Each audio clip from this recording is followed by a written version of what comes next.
ലോക കേരള സഭയിൽ പ്രവാസികളുമായി ബന്ധപ്പെട്ട തൊഴിൽ സുരക്ഷാ പദ്ധതികളുടെ പ്രപ്പോസൽ അവതരിപ്പിച്ച UAE പ്രതിനിധി ഡയസ് ഇടിക്കുളം. പ്രവാസികളെ ഉൾപ്പെടുത്തി സർക്കാർ ആവിഷ്കരിക്കേണ്ട കർമ്മ പദ്ധതികളുടെ നിർദ്ദേശങ്ങളാണ് ഇന്ന് ഉച്ചയ്ക്ക് ശേഷം നിയമസഭാ ശങ്കരനാരായണൻ തമ്പി ഹാളിൽ നടന്ന സെഷനിൽ അവതരിപ്പിച്ചത്. പ്രവാസികളുടെ വിജ്ഞാന മൂലധനത്തെ കേരളം പ്രയോജനപ്പെടുത്തണമെന്ന് ഡയസ് ഇടിക്കുളം മീഡിയ വണ്ണിനോട് പറഞ്ഞു.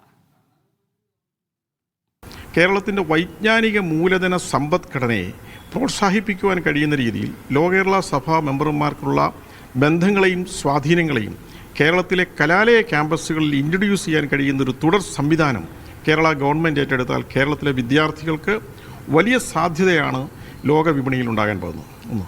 2, നമ്മുടെ അക്കാഡമിക് ടൂറിസത്തെ ഡെവലപ്പ് ചെയ്യാൻ കഴിയുന്ന ഒരു പ്രൊജക്റ്റ്. കേരളത്തിൻ്റെ പുരാവസ്തു നിർണയങ്ങൾ, പുരാവസ്തു രേഖകൾ സംരക്ഷിക്കുന്ന ആർക്കൈവ്സുകളിലിരിക്കുന്ന, പബ്ലിക് ലൈബ്രറിയിലിരിക്കുന്ന ഡേറ്റകൾ ഡിജിറ്റലൈസ്ഡ് കാറ്റലോഗ് ലോക കേരള സഭാ മെമ്പർമാർ വഴി വിദേശത്തെത്തിച്ചാൽ ഗവേഷക വിദ്യാർത്ഥികളെ വിവിധ രാജ്യങ്ങളിൽ നിന്ന് കേരളത്തിലേക്ക് കൊണ്ടുവരാൻ കഴിയുന്ന അക്കാഡമിക് ടൂറിസം പ്രൊജക്റ്റ്. അതുപോലെ തന്നെ കേരളത്തിൻ്റെ അടയാളങ്ങളായ കേരള കലാമണ്ഡലം, ആറന്മുള വാസ്തുവിദ്യാ ഗുരുകുലം തുടങ്ങിയ സംഗീത കോളേജ് തുടങ്ങിയ വിദ്യാപീഠങ്ങളുടെ ഓഫ്ഷോർ ക്യാമ്പസുകൾ വിദേശ രാജ്യങ്ങളിൽ ലോക കേരള സഭാ മെമ്പർമാർ വഴി ചാനലൈസ് ചെയ്ത് തുടങ്ങിയാൽ അത് ഈ സ്ഥാപനങ്ങൾക്ക് വിദേശ രാജ്യങ്ങളിൽ കിട്ടുന്ന വലിയൊരു പ്രസക്തിയും വലിയൊരു അടയാളവുമായിരിക്കും.